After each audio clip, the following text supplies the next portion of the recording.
Hello students, इस video के अंदर हम सोल्व करेंगे एटम और मॉलिक्यूल जो कि थर्ड चैप्टर है 9th क्लास का, इसके इन टेक्स्ट क्वेश्चन आंसर्स।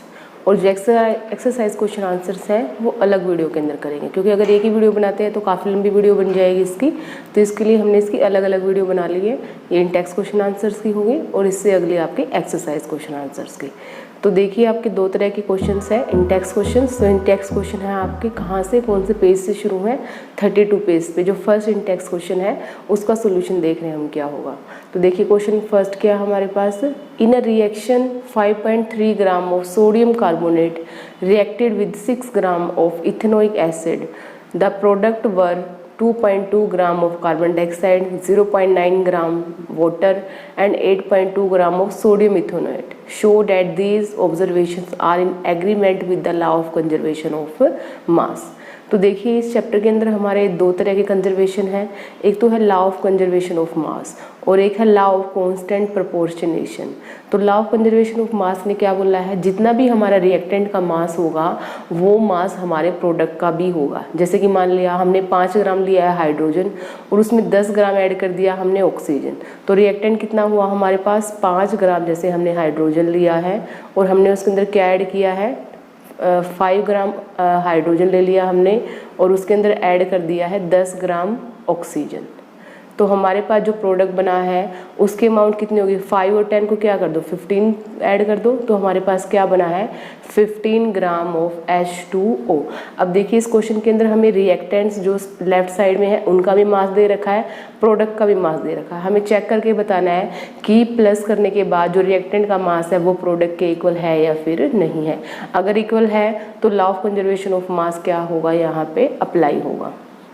तो देखिए आंसर के अंदर चेक कीजिए, ये यही रिएक्शन लिखी गई है जो रिएक्शन उन्होंने बोली है, सोडियम प्लस इथेनोइक एसिड और sodium ethanoate plus ethanoic acid, product है आपका sodium ethanoate, carbon dioxide and water. अब ये सब चीज़ें आपको गिवन है। Mass of sodium carbonate 5.3 gram given लिखा हुआ है साइड में, mass of ethanoic acid 6 gram given है, mass of sodium ethanoate 8.2 gram given है, mass of carbon dioxide 2.2 gram given है, मास ऑफ वाटर कितना है 0.9 ग्राम। तो देखिए जो टोटल मास होगा हमारे पास रिएक्टेंट का और प्रोडक्ट का क्या क्या है। तो रिएक्टेंट का मास है हमारे पास 5.3, एक रिएक्टेंट ये था हमारे पास, एक रिएक्टेंट ये था, तो इन दोनों को जोड़ने के बाद कितना मास आ गया हमारे पास 11.3 ग्राम। और प्रोडक्ट का मास देखिए क्या क्या, प्रोडक्ट में क्या था, एक सोडियम इथेनोएट था, एक कार्बन डाइऑक्साइड था और एक वाटर था। अगर इन तीनों के मास को जोड़ दिया जाए तो हमारे पास आ जाएगा यहाँ पे प्रोडक्ट का मास। तो प्रोडक्ट का मास देखिए कितना आया हमारे पास यहाँ पे 8.2 प्लस 2.2 प्लस 0.9, ये भी हमारा आ गया है 11.3 ग्राम। देखिए 11.3 ग्राम रिएक्टेंट का मास है, 11.3 ग्राम हमारे प्रोडक्ट का मास है। तो हम लास्ट में लिखेंगे total mass before the reaction is equal to total mass after the reaction. और लास्ट में जो उन्होंने पूछा है कि एग्रीमेंट से आप सहमत हो या नहीं हो, तो आप बोल देंगे yes, this follows the law of conservation of mass. ये लास्ट में लिखना है आपको, this observation are in agreement with the law of conservation of mass. अब है आपका सेकेंड क्वेश्चन पेज नंबर 33 से। क्वेश्चन देखिए क्या गिवन है आपको, hydrogen and oxygen combine in the ratio of 1:8 by mass to form water. जो hydrogen और ऑक्सीजन का जो रेशियो है कंबाइन होने का वो कितना है 1:8। तो 1 किसका मास है यहाँ पे हाइड्रोजन का है और 8 किसका रेशियो है यहाँ पे मास बाय रेशियो आपके ऑक्सीजन का है। What was the oxygen gas would be required to react completely with 3 gram of hydrogen gas? 3 gram hydrogen gas को रिएक्ट करवाना है तो हमें टोटल कितने ऑक्सीजन गैस की ज़रूरत पड़ेगी। अब देखिए अगर 1 ग्राम हाइड्रोजन गैस को रिएक्ट करवाना है तो हमें कितने ग्राम ऑक्सीजन की ज़रूरत पड़ती है, 1 को रिएक्ट करवाने के लिए हमें 8 की ज़रूरत पड़ेगी। अगर हमें 3 ग्राम हाइड्रोजन के रिएक्ट करवाने हैं तो हमें कितने ऑक्सीजन की ज़रूरत पड़ेगी, 8 × 3। तो टोटल हमें कितने हाइड्रोजन ऑक्सीजन गैस की ज़रूरत पड़ेगी यहाँ पे कितने ग्राम, 8 को 3 से मल्टीप्लाई करोगे 24 ग्राम। तो ये है आपका आंसर। तो यही लिखा हुआ है इसके अंदर जैसे मैंने आपको बताया है। नेक्स्ट देखिए क्वेश्चन नंबर 3। क्वेश्चन नंबर 3 के अंदर क्या है, which postulates of Dalton atomic theory is the result of law of conservation of mass. इस चैप्टर के अंदर एक हमारा डाल्टन एटॉमिक थ्योरी है, उसके पोस्टुलेट्स हैं 6-7 पोस्टुलेट्स हैं उसके। तो उन पोस्टुलेट्स में से पूछा गया है हमसे कि कौन सा पोस्टुलेट है जो लॉ ऑफ कंजर्वेशन ऑफ मास को क्या करता है, उसको अप्लाई होगा। तो देखिए लॉ ऑफ कंजर्वेशन ऑफ मास का कौन सा पोस्टुलेट अप्लाई होगा डाल्टन एटॉमिक थ्योरी का। The postulate of Dalton atomic theory which is result of law of conservation of mass is, क्या है, ये जो ब्लू कलर के अंदर आपको नजर आ रहा है ये है इसका आंसर। इन्होंने क्या बोला था, atoms are indivisible particles, atoms को हम डिवाइड नहीं कर सकते, एटम्स को हम और छोटा नहीं कर सकते। Which can neither be created nor destroyed in a chemical reaction, ना तो हम किसी भी केमिकल रिएक्शन के अंदर एटम को बना सकते हैं और ना ही हम किसी केमिकल रिएक्शन के अंदर एटम को डेस्ट्रॉय कर सकते हैं। तो ये हमारा डाल्टन एटॉमिक थ्योरी का पोस्टुलेट है जो कि किसका रिजल्ट है, law of conservation of mass. Next question भी डाल्टन एटॉमिक थ्योरी से ही है, which postulate of Dalton atomic theory can explain the law of definite proportion.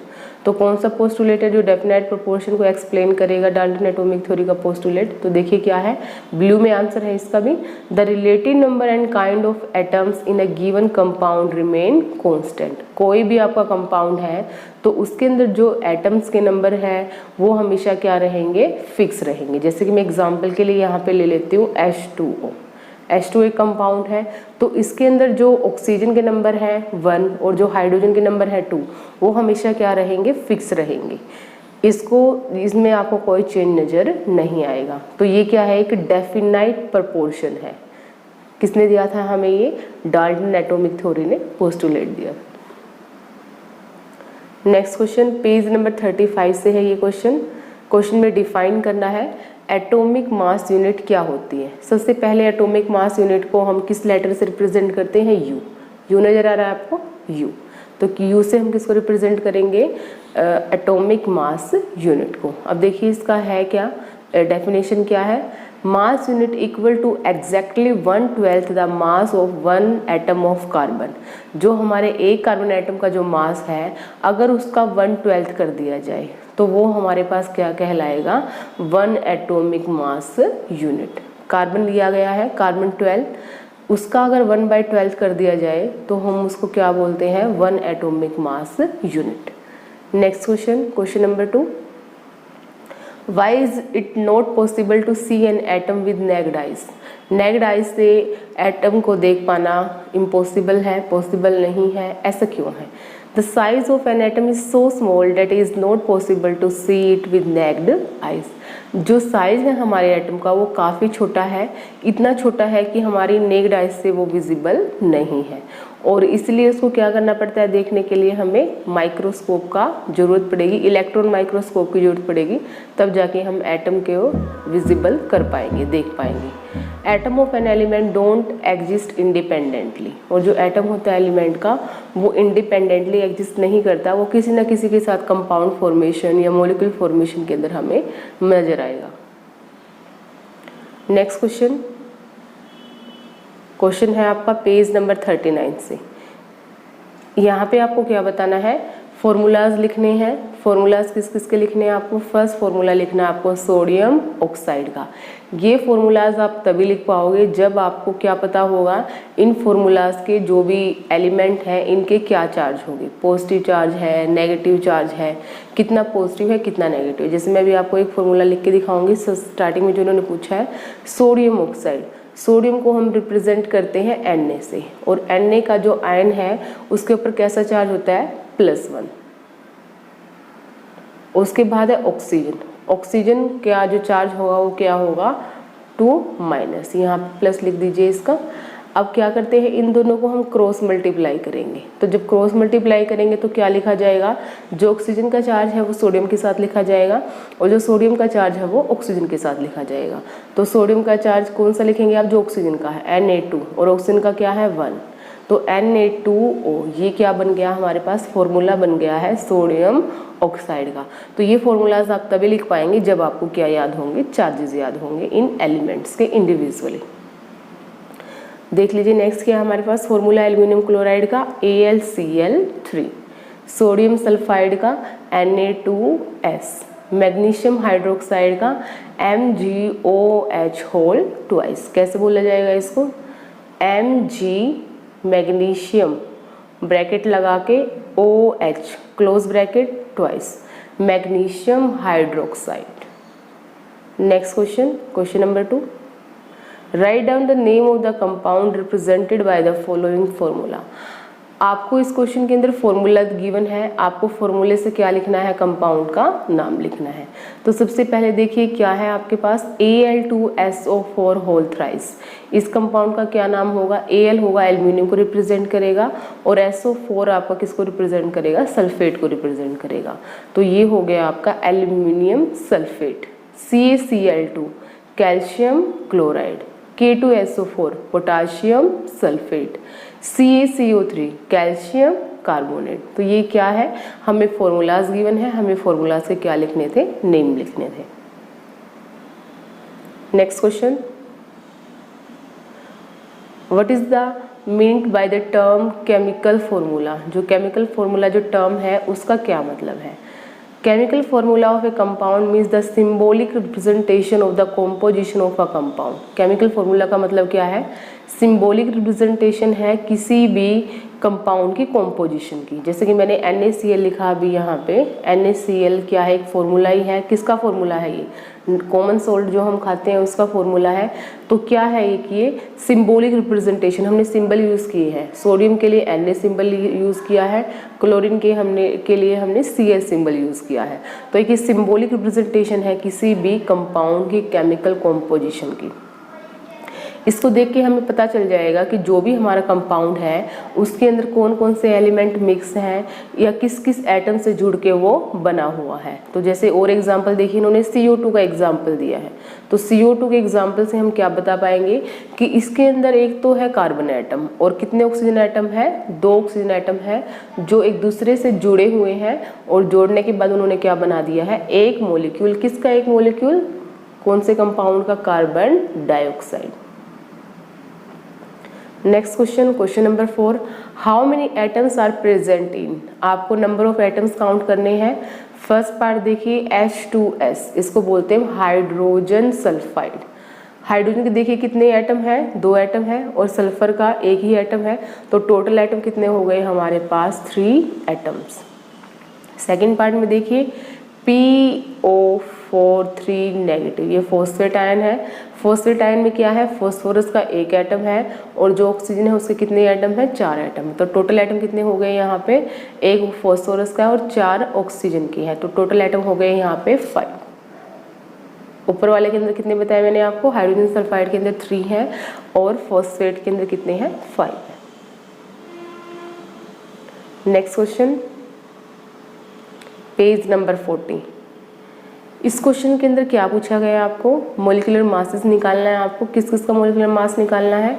तो देखिए यहाँ पे सबसे पहले आपको H2 का, O2 का, Cl2 का, CO2 का, CH4 का, C2H6, C2H4, NH3, CH3OH, इन सभी के आपको क्या निकालने हैं? मासेस निकालने इन मॉलिक्यूल्स के। तो मास कैसे निकालते हैं? मास निकालने के लिए क्या फॉर्मूला है? मास आप तभी निकाल पाओगे जब आपको एटम का क्या पता होगा? मास पता होगा। जैसे कि हाइड्रोजन है, हाइड्रोजन एटम का एटॉमिक मास कितना है? 1 है।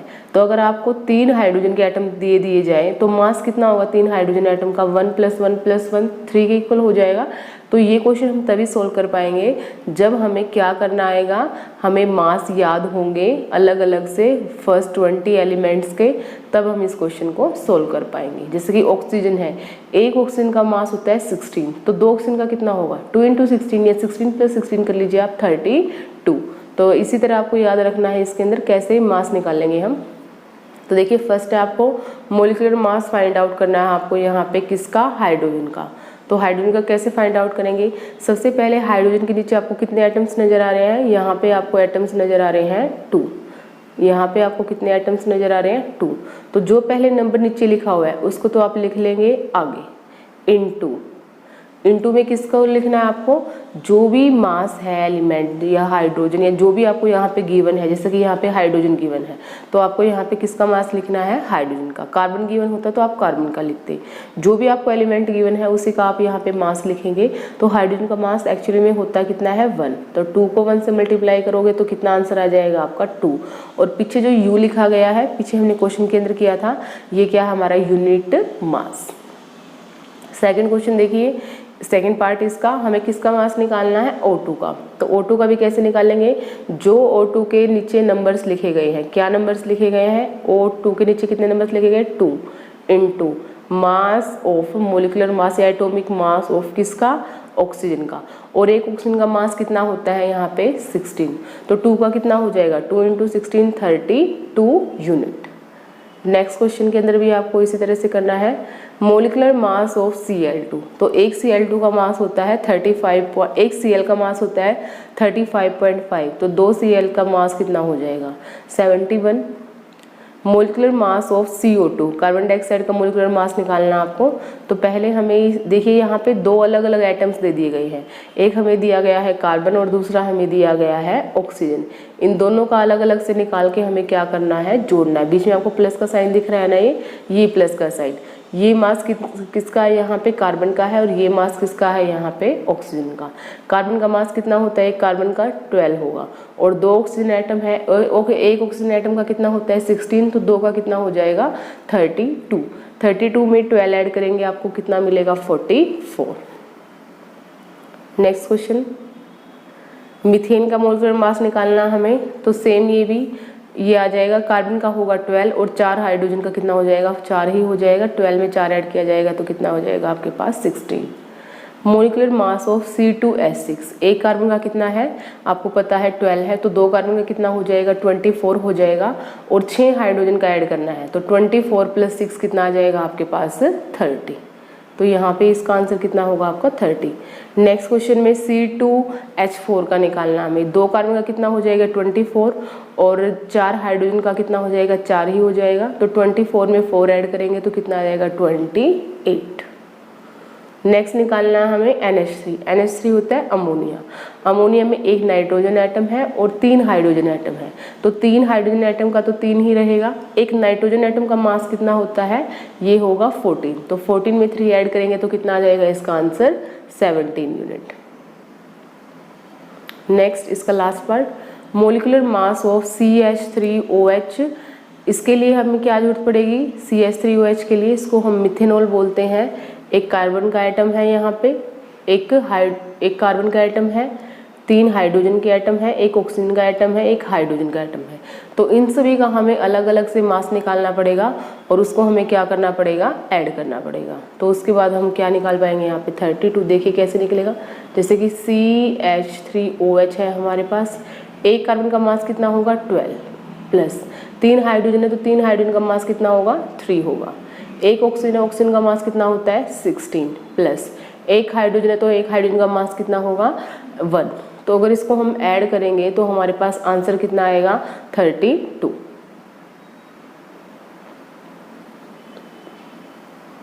यहाँ पे लगा लीजिए आप, इसके बाद यहाँ पे =टू का साइन, CH3OH के बाद आएगा =टू का साइन।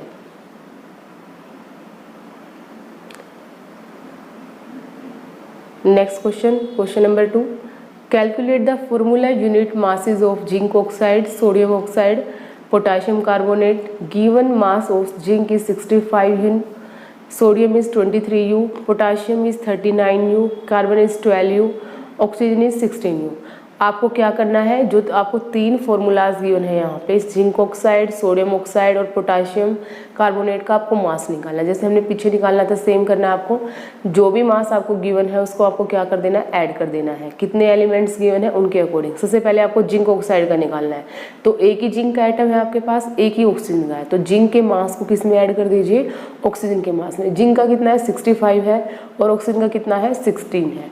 65 में 16 ऐड करेंगे तो कितना आ जाएगा आपके पास 81 U।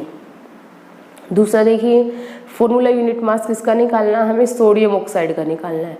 तो सोडियम ऑक्साइड का फॉर्मूला यूनिट मास निकालने के हमें गिवन है सोडियम का 23, लेकिन कितने सोडियम है फॉर्मूले के अंदर चेक कीजिए, Na2, तो कितने सोडियम है 2 है, तो 2 को किससे मल्टीप्लाई कर देंगे, 23 से मल्टीप्लाई कर देंगे, और एक ऑक्सीजन का मास कितना होता है 16, और सोल्व करने के बाद आ जाएगा हमारे पास टोटल मास 62U। नेक्स्ट निकालना हमें formula unit mass of potassium carbonate. Potassium का मास ऊपर चेक कीजिए कितना गिवन है हमें 39, ये किसके इक्वल गिवन है 39 के इक्वल। पोटाशियम का 39 है और कितने पोटाशियम के एटम है 2 है, तो 39 को 2 से मल्टीप्लाई करेंगे, कार्बन का एक एटम है 12 रखेंगे, ऑक्सीजन के 3 एटम है 16 × 3 कर देंगे हम 48, और टोटल जो हम ऐड करने के बाद आएगा वो आ जाएगा 138 यूनिट। नेक्स्ट आपका पेज नंबर 42। पेज नंबर 42 में क्या गिवन है, if 1 mole of carbon atom weight 12 gram, what is the mass of 1 atom of the carbon. 1 mole carbon atom लिया गया है, उसका वेट कितना है 12 ग्राम है, तो हम लिख सकते हैं mass of 1 mole of carbon atom is equal to 12 gram. और हमें कितने कार्बन एटम्स का मास निकालना है, हमें निकालना है एक एटम का, कार्बन का जो एटम है उसका मास। 1 मोल का हमें गिवन है, हमें एक एटम का निकालना है, तो कैसे निकालेंगे हम, mass of 6.022 × 10⁻23 number of carbon atom is equal to 12 gram. ये जो 6.022 × 10⁻23 लिखा गया है, इसको हम बोलते हैं एवोगैड्रोज नंबर, और इसको रिप्रेजेंट किससे करते हैं हम, एन नोट से करते हैं। क्या है ये, एवोगैड्रोज नंबर है, और इसको किससे रिप्रेजेंट करेंगे हम, एन से रिप्रेजेंट करेंगे। अभी ये मास निकालना है हमें एक एटम ऑफ कार्बन का, तो कैसे निकाल लेंगे, 1 मोल ऑफ कार्बन एटम का वेट कितना है 12, उसको किससे डिवाइड कर देंगे, एवोगैड्रोज नंबर से, तो हमारे पास आ जाएगा आंसर। मतलब 12 को हम किससे डिवाइड करेंगे, 6.022 × 10⁻23 से, 1.99 × 10⁻⁻23 आ जाएगा हमारे पास answer. Which has more number of atom, 100 gram of sodium, 100 gram of iron. Number of atoms निकालने हैं, 100 ग्राम हमें सोडियम दिया गया है और 100 ग्राम हमें आयरन दिया गया है। सोडियम का मास बता दिया गया है, आयरन का मास बता दिया गया है, तो नंबर ऑफ क्या निकालने हैं, हमें एटम्स निकालने हैं। तो नंबर ऑफ एटम्स निकालने के लिए क्या फॉर्मूला होता है, जो भी मास गिवन है उस मास को हम डिवाइड कर देंगे जो मास होगा हमारे एटम का उसके एटॉमिक मास से, और इनटू मल्टीप्लाई किया जाएगा उसको एवोगैड्रोज नंबर से। तो इस तरीके से हम निकाल पाएंगे नंबर ऑफ एटम्स। देखिए फॉर्मूला क्या है नंबर ऑफ एटम्स निकालने का, नंबर ऑफ एटम्स कैसे निकाल पाएंगे हम, गिवन मास, जैसे कि हमें फर्स्ट क्वेश्चन के अंदर कितना मास गिवन है 23, और उसके बाद जो हमें एटॉमिक जो गिवन मास हमें है, नहीं गिवन, ये है हमारा एटॉमिक मास गिवन है, एटॉमिक मास गिवन है 23, और जो गिवन मास है वो कितना है हमें 100 गिवन है ना ऊपर, 100 ग्राम ऑफ सोडियम, तो गिवन मास कितना हो गया है 100 लिखेंगे ऊपर। एटॉमिक मास कितना है सोडियम का 23 इंटू एवोगैड्रोज नंबर 6.022 × 23। जब इसको हम सोल्व करेंगे तो हमारे पास आंसर आएगा ये, तो ये है हमारे पास 100 ग्राम ऑफ सोडियम के अंदर कितने एटम्स होंगे। तो इसी तरह हम निकाल लेंगे आयरन के अंदर, इसी तरह दोनों के अंदर निकालने के बाद हमें चेक करना है कि किसके अंदर नंबर ऑफ एटम्स ज़्यादा होंगे। जब हम आयरन का निकाल लेंगे तो आयरन में क्या होगा, गिवन मास कितना है हमारे पास, गिवन मास वही है सेम 100 जैसा कि सोडियम के अंदर था। उसके बाद एटॉमिक मास कितना है आयरन का, वो हमें गिवन है 56/56 इंटू एवोगैड्रोज नंबर 6.022 इंटू 10⁻23। इसको हम सोल्व करेंगे तो जो आंसर आएगा हमारे पास उसका हमें कंपैरिजन करना है। आंसर आएगा हमारे पास 1.075 इंटू 10⁻24।